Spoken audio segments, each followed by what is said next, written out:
11장 선한 목자이신 예수님. 9장에서 예수님은 세상의 빛으로 오신 예수님, 눈을 뜨게 하여 예수님을 주님으로 알아보고 믿게 하여 영생을 얻게 하시는 예수님을 보고도 믿지 않는 유대인들이 진짜 눈이 뭔 자라는 것을 말씀하셨다.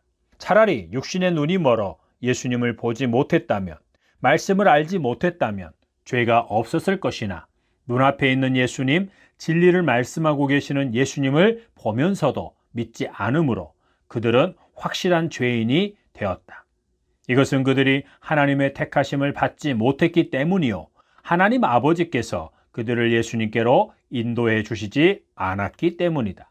날 때부터 눈이 먼 사람에게는 빛이 되어 그의 눈을 뜨게 해주셨지만, 유대인들에게는 빛이 되어 주신 것이 아니라 빛을 비추어 그들이 얼마나 어둠 가운데 깊이 파묻혀 사는 자인지를 드러내신 것이다. 아브라함의 자손이요, 모세의 제자이며 하나님의 자녀요, 하나님을 사랑한다고 하지만 정작 자신을 가장 사랑하는 자요, 세상의 돈과 권력과 대접받는 것을 좋아하는 자요, 어둠의 일을 행하는 자라는 것을 드러내신 것이다. 그래서 그들이 예수님을 향해 분노하고 죽이려고 한 것이다. 여기서 다시 한번 중요하게 언급하고 넘어가야 할 것은 이것이다. 사도 요한은 예수님은 이런 분이시다는 것을 당시 초대교회 성도들, 곧 극심한 핍박과 고난을 당하고 있는 성도들에게 확실하게 심어주고자 했다. 이를 위해 예수님과 유대인들의 대립과 갈등의 상황을 최대한 살려 예수님에 대한 증거를 극대화시키고 있다. 또한 그 과정에서 누가 하나님의 택하심을 받아 하나님께 속한 자이며 하늘에 속한 자인지, 그리고 누가 마귀에게 속한 자이며 땅에 속한 자인지를 확연하게 구분하고 있다. 이것은 요한복음을 읽는 독자들로 하여금 예수님이 부르시고 구원을 선포해 주시는 자와 예수님과 매번 대립하고 대적하는 자들 사이에서 자신들이 지금 어떤 자로 어느 편에 서 있는지를 점검하게 하고 확신을 갖게 해준다. 이를 통해 그들의 믿음이 더욱 견고해지고 확실한 소망을 갖게 되는 것이다. 중간지대는 없다. 변명의 여지도 없다. 3장에서 니고데모와의 대화를 통해 거듭났는지의 여부를 진단할 수 있고, 4장에서 사마리아 여인과의 대화를 통해 예수 그리스도 안에서 하나님 아버지께 영과 진리로 예배하는 자인지 아닌지를 알 수 있다. 5장에서 유대인들에게 대한 말씀을 통해서는 진정 하나님을 사랑하는 자인지 아닌지를 알 수 있고, 6장의 오병이어 표적을 통해서는 하나님 아버지께서 주신 생명의 떡을 먹고 영생을 얻은 자인지 아닌지를 알 수 있다. 8장과 9장을 통해서는 세상에 비치신 예수님에 의해 눈을 뜨고 예수님을 주님으로 모시고 따르고 있는지, 아니면 아직도 눈을 뜨지 못해 어둠 속에 속하여 어둠의 일을 하고 있는지를 알 수 있다. 이 모든 것이 자기가 하나님께로부터 나서 하나님의 이끄심을 따라 예수님께로 인도함을 받은 자인지 아닌지를 알게 하는 근거들이다. 이 모든 구분의 기준은 예수 그리스도이며, 예수 그리스도를 중심으로 사람들을 구분하시는 분은 하나님 아버지이시다. 하나님 아버지께로부터 난 자들만이 예수 그리스도 안에서 하나님 아버지께 속하게 된다. 이것은 개개인에게만이 아니라 교회를 주님의 몸인 교회로서 거룩하고 순결한 공동체, 머리이신 예수님의 말씀대로 순종하며 사는 공동체로 세우기 위해 교회에 속한 자들에 대해서 분별하는 지침으로도 주어진 것이다. 요한복음 10장의 선한 목자와 양에 대한 말씀은 이 모든 것에 대해 쐐기를 박는 말씀이다. 하나님께 속한 자인지 아니면 세상의 권세를 넘겨받은 마귀에게 속한 자인지에 대해서 말이다. 그 말씀은 양의 우리에 대한 비유로 시작된다. 비유의 핵심은 목자는 자기 양을 알고 양은 자기 목자의 음성을 알고 따라간다는 것이다. 예수님은 목자일 뿐만 아니라 양의 문이시다. 그러므로 예수님보다 먼저 양들의 목자라고 주장하며 목자 행세를 하는 자들은 다 절도요 강도다. 여기서 양들은 불특정 다수의 사람들을 가리키는 것이 아니라 하나님께로부터 난 자, 하나님께서 구원하여 자녀의 권세를 얻게 하려는 자들이다. 양들은 참 목자의 음성을 알기에 목자 행세하는 자들의 음성을 따르지 않는다. 이것은 구약의 역사에서 하나님께서 택하신 자들의 경우를 두고 하신 말씀이다. 그때 양들은 절도요 강도들에 의해 내어 쫓김을 당하기도 했고 죽임을 당하기도 했다. 예를 들어 아합 왕 시대에 이세벨에 의해 죽임당한 선지자들이 대표적인 경우이다. 그들은 하나님의 말씀을 청중들의 기호를 감안하여 지혜롭고 부드럽게 전하지 않아 죽임을 당한 것이 아니다. 구약의 다른 선지자들도 마찬가지다. 또한 자칭 메시아라고 주장하며 유혈 사태를 일으켜 수많은 사람들을 죽게 만들었던 자들이 절도요 강도이다. 사도행전 5장 36, 37절에 드다와 갈릴리의 유다의 경우가 그러하다. 하나님 아버지를 알고 아버지께서 보내실 메시아가 어떤 분인지, 그분이 무엇을 하러 오시는지를 바르게 아는 자들, 곧 하나님의 택하심을 입은 양들은 그들의 선동적인 말을 듣지 않고 그들의 일에 참여하지 않는다는 것이다. 그들이 하나님의 이름으로 말하고 그것이 하나님을 위하는 일처럼 보일지라도 피를 흘리는 일이라면 그것은 하나님께로부터 온 것이 아니다. 예수님의 이름으로 행해지는 성전, 곧 거룩한 전쟁은 없다. 그것 자체가 모순이다. 예수님의 이름을 가장 욕되게 하는 행위이다. 중세시대 카톨릭 진영과 개신교 진영의 전쟁, 예루살렘을 되찾겠다고 행해진 십자군 전쟁, 개종을 목적으로 피를 흘리게 하는 행위 등이 이에 해당한다. 하나님께서 보내시는 메시아는 민족 해방이나 부국 강병을 위해 오시는 것이 아니다. 나는 선한 목자라. 선한 목자는 양들을 위하여 목숨을 버리거니와. 10장 11절. 양이 생명을 얻을 수 있는 방법은 오직 한 가지, 양의 문이신 예수님을 통해 들어가는 것이다. 예수님을 지나 하나님 아버지께로 들어가야만, 예수님으로 말미암아 하나님과 화목하게 되어야만 양이 생명을 얻을 수 있고 더 풍성히 얻을 수 있다. 생명을 더 풍성히 얻는다는 것은 더 많은 생명이 아니라 생명을 얻은 자로서 생명을 누리며 사는 것이다. 아이가 태어나는 것이 생명을 얻은 것에 그치지 않고 성장하여 생명을 가진 자로서의 삶을 살아가는 것처럼 예수님 안에서 하나님과 동행하는 삶, 곧 생명을 풍성하게 누리는 삶을 살게 하기 위해 예수님이 양의 문으로 목자로 오셨다는 것이다.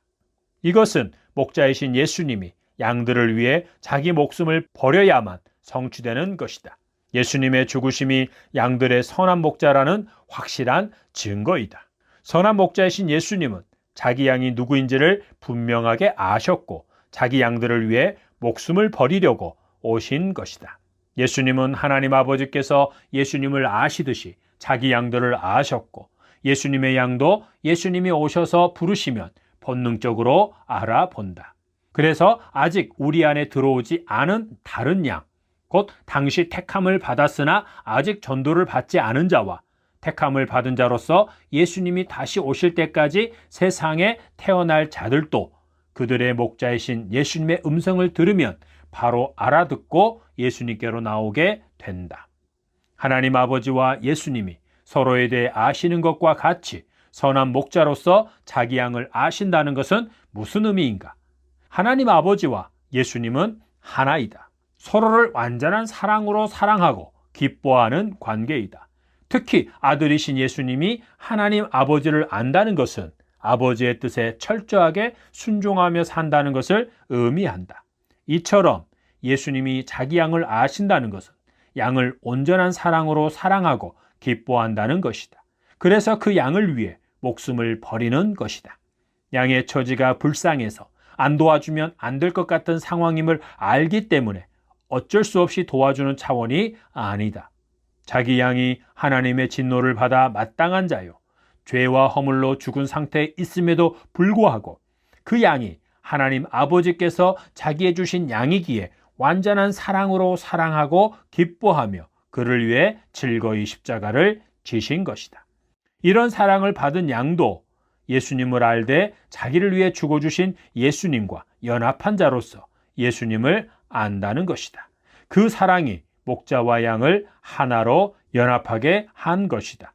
이것은 요한복음 15장의 포도나무 비유에서와 같이 예수님이 내 안에, 내가 예수님 안에 거하는 상태를 말한다. 하나님 아버지의 이끄심을 받아 예수님을 아는 자는 예수님의 말씀대로 순종하게 된다. 목자의 사랑이 양으로 하여금 자발적으로 순종하게 하는 것이다. 그러므로 자칭 양이라 하는 자가 예수님의 말씀대로 순종하기를 거부한다면 그는 아직 목자의 사랑을 알지 못한 자다. 양이 아니다. 예수님은 이 일에 대한 모든 권세를 하나님 아버지께로부터 받아 주도적으로 이루어 가신다. 이 일을 방해할 세력은 전혀 없다. 양들을 얻기 위해서는 반드시 죽어야만 했기에 죽으신 것이고, 양들의 영원한 목자가 되려면 다시 살아나야만 했기에 살아나신 것이다. 하나님께서 다시 살리신 것이다. 사단 마귀가 예수님을 죽여버리고 승리에 도취되어 있을 때 하나님 아버지께서 다시 살리셔서 상황을 역전시킨 것이 아니다. 마귀는 어떻게 해서든지 예수님이 십자가를 지는 일에 실패하기를 원했다. 죽지 않기를 원했다는 것이 아니라 하나님 아버지께 온전한 순종, 완벽한 순종을 하는 데 있어서 부족한 죽음을 죽기 원했다. 당시 수많은 포로들이나 죄수들이 십자가에 매달려 죽은 것처럼 죄인의 한 사람으로 죽기를 원했다. 그래서 광야에서 끈질기게 예수님을 유혹했고, 틈만 나면 예수님으로 하여금 하나님의 뜻에 반하여 능력을 사용하고 사람들이 원하는 임금이 되라고 유혹했던 것이다. 그러나 우리가 잘 아는 것처럼 예수님은 하나님 보시기에 흠이 없는 자로서 자발적으로 즐거이 십자가를 지심으로 완전한 순종을 하셨다. 그래서 우리가 예수님으로 말미암아 하나님 앞에서 의롭다함을 얻을 수 있는 것이다. 여기서 또다시 유대인 중 많은 사람들, 특히 바리새인을 중심으로 한 지도층에 있는 자들의 자존심이 매우 상했다. 그래서 그들은 예수님이 귀신 들려 미쳤다고 하면서 예수님의 말씀을 더 이상 들을 필요가 없다고 했다. 20절 참조. 반면에 한쪽에서는 귀신 들린 자는 그런 말을 할 수 없다고 하면서 예수님을 옹호하기도 했다. 그러나 오병이어 표적이나 날 때부터 눈이 먼 자의 눈을 뜨게 한 사건에서와 같이 예수님을 드러내놓고 대적한 유대인이든 우호적인 태도를 취한 유대인이든 결국에는 그들 모두가 한마음이 되어 예수님을 죽이려고 했던 것처럼 여기서도 결국 한마음이 된다. 수전절 곧 BC 164년에 유다 마카비가 예루살렘 성전을 청결하게 하고 다시 봉헌한 것을 기념하는 절기인 수전절. 이 수전절은 유대인들만의 명절이요, 예수님께서는 이 수전절에 대해서 어떤 언급도, 인정도, 칭찬도 하지 않고 계신다는 것을 기억하기 바란다. 이 수전절에 예수님이 성전에서 거니실 때 유대인들이 예수님을 둘러싸고 그리스도라면 밝히 말씀해달라고 요청한다. 22절부터 24절 참조. 예수님이 이미 자신을 그리스도라고 밝히지 않으셨던가? 한 번도 아니고 수차례 걸쳐서, 그것도 여러 표적들을 통해서 밝히 말씀하셨다. 그런데도 지금 유대인들은 확실하게 말해달라고 요구한다. 그것도 유대인의 명절인 수전절의 말이다. 사도 요한은 매우 의도적으로 수전절에 있었던 사건을 기록하고 있다. 그 이유가 무엇이겠는가? 그들은 과거 예루살렘 성전을 더럽힌 자들을 몰아내고 성전을 깨끗하게 하여 하나님께 봉헌했던 유다 마카비를 민족의 구원자요 영웅으로 인정하고 있었고, 그날을 민족적인 명절로 정해 기념하고 있었다. 당시 유대인들은 마카비를 자기들의 그리스도로 여기고 따랐다. 이런 경험을 가지고 있었던 유대인들이 예수님께 그리스도라면 밝히 말씀해 달라는 것은 말로만이 아니라 최소한 마카비와 같이 유대 민족을 구원할 만한 어떤 일을 해보라는 것이다. 그러자 예수님은 그동안 하나님 아버지의 이름으로 행한 일들이 하나님께서 보낸 그리스도라는 것을 증거한다고 말씀하신다. 그럼에도 불구하고 그들이 예수님을 그리스도로 알지 못하고 믿지 않고 있다는 것은 그들이 선한 목자이신 예수님의 양이 아니기 때문이다. 양이 아닌 자들이 목자에게 우리가 당신을 목자로 인정해 줄 만한 어떤 위대한 일을 행해보라고 요구하고 있는 것이다. 여기서 우리는 분명하게 기억해야 한다.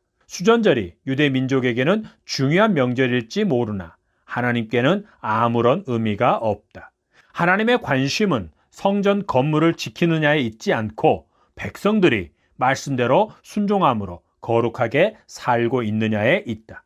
수전절은 하나님을 위한다는 미명 아래 자기들의 열심을 가지고 성전 회복운동을 펼치면서 하나님과 상관없는 피를 흘린 것이다.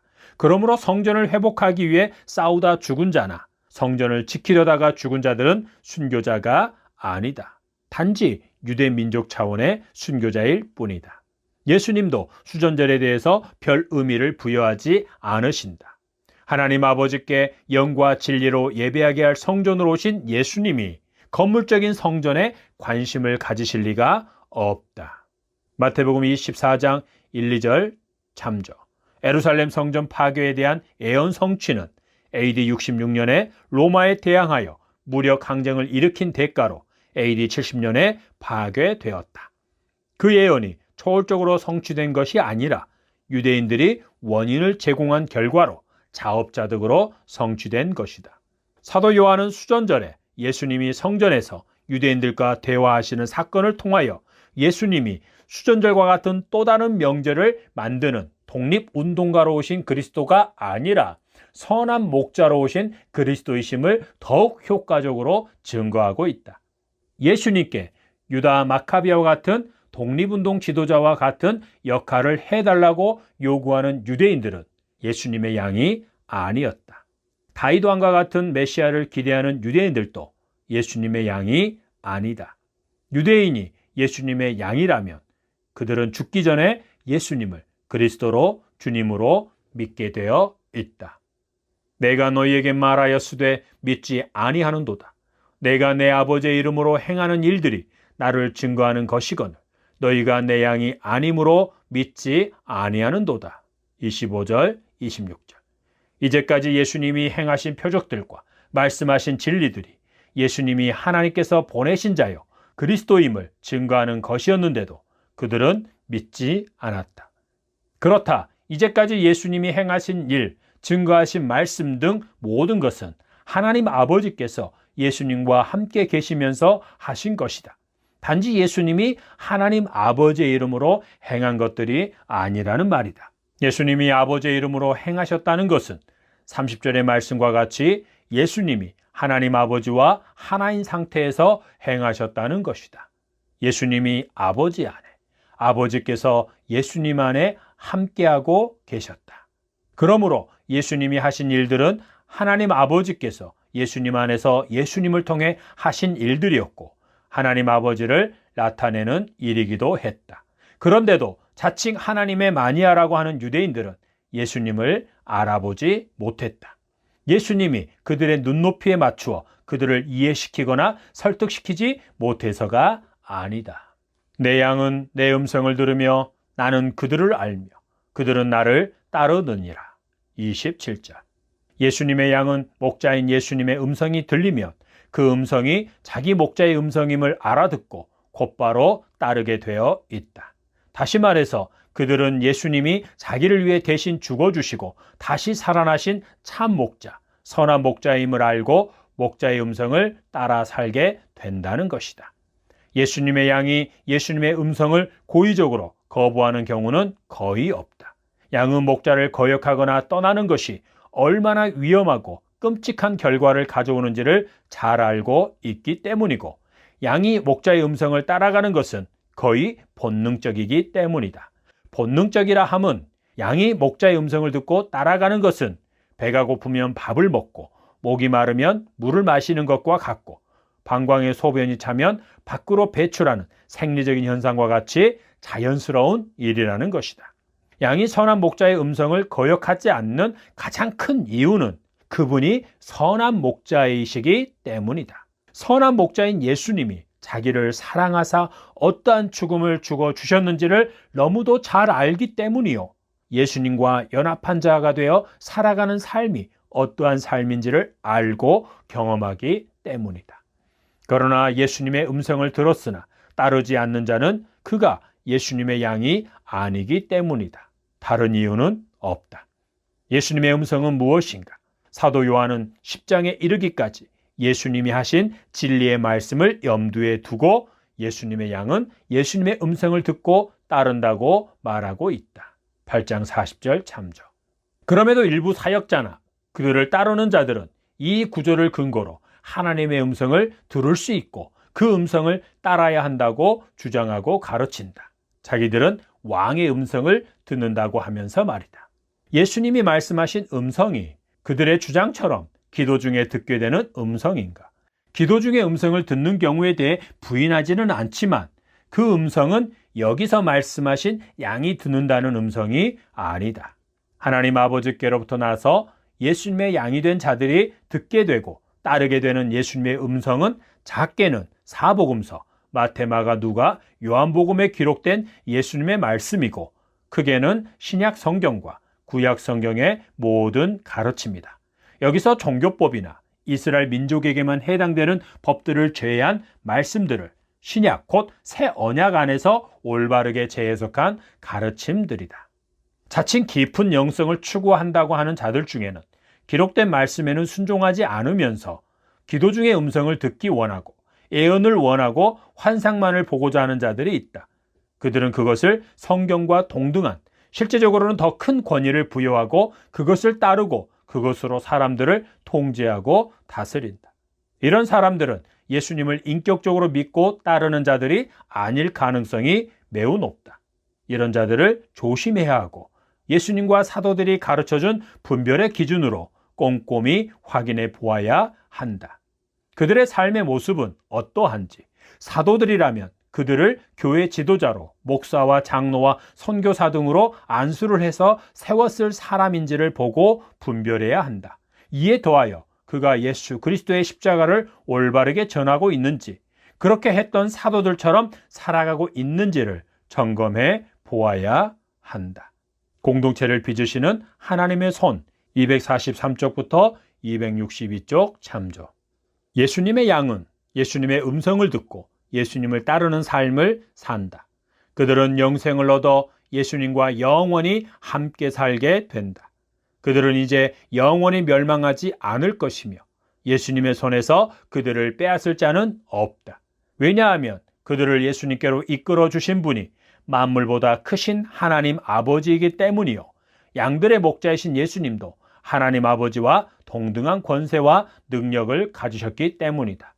양들이 영원히 멸망하지 않는, 아니 멸망할 수 없는 또 하나의 이유는 예수님이 선한 목자가 되어 양들을 위해 죽어주심으로 그들을 얻었기 때문이다.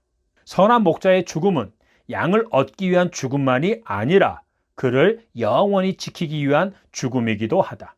왜냐하면 예수님의 죽음은 택함을 받은 자들이 죽어야 할 죽음을 대신 죽어주신 것이기 때문이다. 그래서 그들은 더 이상 죽을 수도 없고 죽어서도 안 된다. 이제 그들을 죽일 수 있는 세력은 없다. 예수님이 부활하심으로 죄와 사망의 권세를 영원히 이기셨고 예수님의 양들도 예수님과 더불어 영원한 승리자가 되므로 죽음을 초월한 자들이 되었기 때문이다. 이것은 예수님의 양들이 고난이나 어려움, 핍박을 전혀 받지 않는다는 것이 아니다. 도둑이 오는 것은 도둑질하고 죽이고 멸망시키려는 것뿐이라는 말씀은 도둑은 양들을 훔쳐서 지옥 자식으로 만들기 위해 온다는 것이다. 예수님이 바리새인들과 서기관들에게 화를 선언하시면서 너희는 교인 한 사람을 얻기 위하여 바다와 육지를 두루 다니다가 생기면 너희보다 배나 더 지옥 자식이 되게 하는도다 라고 말씀하신 것과 같은 의미이다. 도둑은 믿는 자들의 삶을 힘들고 어렵게 만들고 고난을 받게 하지만 그렇다고 예수님이 그 모든 것들을 물리치고 평안하게 해주시는 것이 아니다. 이것은 잘못된 기복주의 신앙이다. 그러므로 양들이 멸망하지 않고 양들을 빼앗기지도 않으신다는 것은 양들이 다시는 영원한 죽음, 지옥의 심판을 받지 않게 된다는 것이다. 그렇다고 그가 예수님을 믿은 후에 자기 마음대로 죄를 지으며 살아도 지옥에 가지 않는다는 말이 아니다. 하나님의 인도하심을 따라 예수님을 주님으로 믿는 자는 자기 마음대로 사는 자가 아니다. 예수님이 그의 목자가 되어 그를 이끌어 가신다. 그리스도의 영이요 하나님의 영이신 성령으로 말미암아서 말이다. 비록 그가 죄를 짓는 경우가 있더라도 그는 선한 목자이신 예수님을 따르며 사는 자다. 예수님은 자기 양이 다시는 죄의 종, 곧 죄를 스스럼 없이 지으며 사는 자가 되지 않게 하신다. 징계를 통해 다시 돌이키게 하시고 합력하여 선을 이루신다. 마귀는 하나님의 허락이 없이는 절대로 양을 유혹하거나 해치지 못하고 죄를 짓게 하지 못한다. 예수님을 대적하여 이길 세력은 없다. 예수님을 이기려면 온 우주 만물을 창조하시고 다스리시는 하나님, 하나님의 보좌 우편에 계시는 예수님을 이기는 자여야 하나 그런 세력은 절대로 없다. 예수님을 이기려면 오래전 예수님이 육신을 입고 오셨을 때 예수님으로 하여금 대속의 죽음을 죽지 못하도록 막았어야 했다. 그러나 예수님은 자발적으로 대속의 죽음을 죽으심으로 완전한 속죄를 단번에 이루심으로 영원한 승리자, 영원한 왕이 되셨다. 예수님이 하나님 아버지와 동등한 권세와 능력을 가졌다는 것을 말씀하시면서 나와 아버지는 하나이니라고 하신 말씀으로 인해 유대인들은 돌을 들어 예수님을 치려고 했다. 인간인 주제에 자신을 감히 하나님이라고 하여 신성모독을 했다는 것이다. 그러자 예수님은 그들에게 이렇게 말씀하신다. 만일 내가 내 아버지의 일을 행하지 아니하거든 나를 믿지 말려니와 내가 행하거든 나를 믿지 아니할지라도 그 일은 믿으라. 그러면 너희가 아버지께서 내 안에 계시고 내가 아버지 안에 있음을 깨달아 알리라. 37절, 38절. 그렇다. 지금까지 예수님이 행하신 모든 일들은 하나님 아버지께서 예수님 안에서 예수님을 통해 행하신 것이었고 동시에 예수님이 행하신 것이다. 이것이 예수님이 아버지의 이름으로 행하셨다고 한 것이다.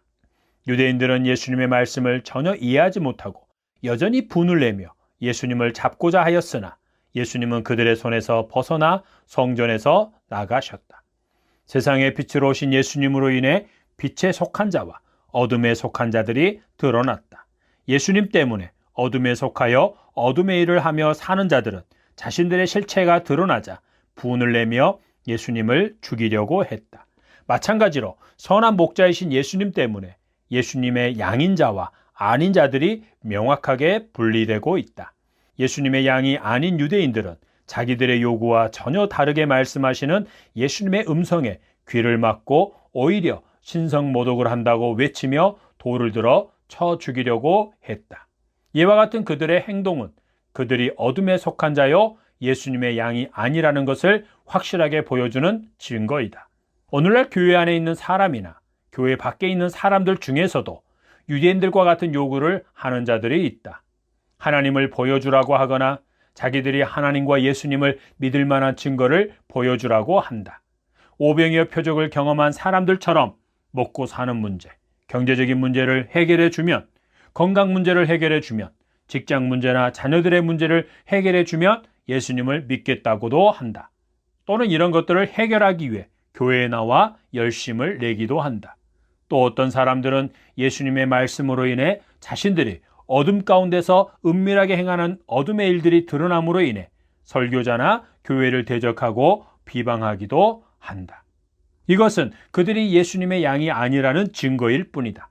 예수님의 양은 하나님의 말씀, 곧 기록된 말씀을 옳게 분별하여 가르치는 설교, 가르침, 곧 음성을 즐겁게 듣고 순종한다. 심지어 그 말씀이 자신이 은밀하게 짓는 죄를 지적하여 드러내는 음성일지라도 달게 받고 회개하게 된다. 이것이 선한 목자이신 예수님의 양이라는 증거이다. 마태복음 25장에서 예수님은 인자가 다시 올 때 영광의 보좌에 앉아 모든 민족을 모으고 목자가 양과 염소를 구분하는 것 같이 각 사람을 구분하신다고 하셨다. 양에 속한 자들을 향하여는 내 아버지께 복받은 자들이여 나와 창세로부터 너희를 위하여 예비된 나라를 상속받으라고 말씀하신다.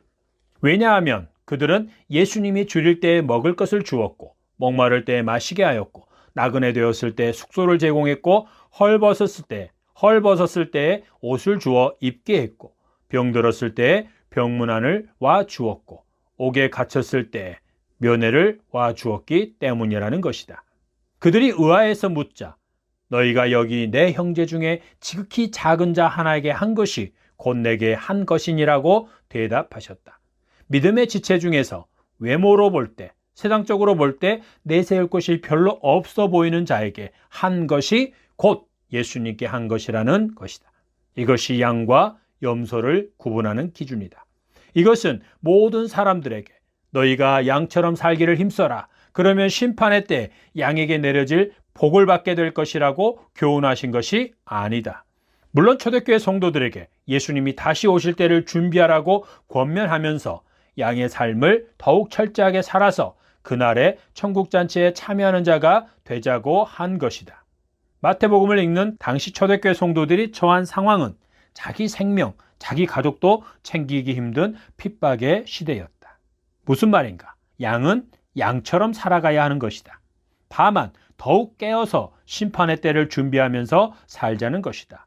양이 아닌 자가 양의 삶을 모방하여 산다고 해서 물론 대부분의 사람은 자기를 너무도 사랑하기 때문에 이것이 불가능하지만 간혹 예수님의 양이 아니면서도 양처럼 흉내내며 사는 자들이 있다. 그런다고 해서 그가 칭찬을 받는 일은 없다.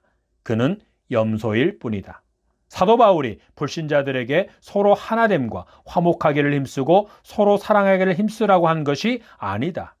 불신자들에게 항상 기뻐하고 쉬지 말고 기도하고 범사에 감사하라고 한 것이 아니다. 성령을 체험하고 예수님을 주님으로 믿은 자들에게 그들이 어떠한 은혜를 받은 자인지를 상기시켜 주면서 더욱 분발하라고 권면한 것이다. 성령을 받은 자처럼 살라는 것이다.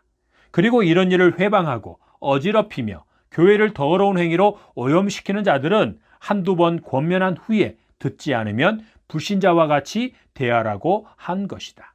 고린도전서 5장 11절, 데살로니가후서 3장 14절 참조. 사도 바울은 예수님처럼 성도들 개개인의 경건함과 교회의 거룩함을 가장 중요하게 여긴 것이다. 에베소 5장 25절부터 27절 참조. 예수님을 선한 목자로 알고 그분의 음성을 따르지 않는 자는 그가 교회 안에 있든지 교회 밖에 있든지 얼마나 열심히 종교활동을 하고 있든지 그는 아직 예수님의 양이 아니다. 그는 아직 선한 목자의 사랑을 알지 못한 자이다. 당신은 인간의 몸으로 오신 예수님, 십자가에 못 박혀 죽으신 예수님이 하나님께서 당신을 구원하시기 위해 보내신 구원자임을 믿고 있는가? 당신은 예수님만을 당신의 주님으로 삶의 주인으로 모시고 있는가? 당신은 예수님을 선한 목자로 알고 그분의 음성, 곧 말씀을 따라 순종하고 있는가? 그렇다면 당신은 예수님의 양이다.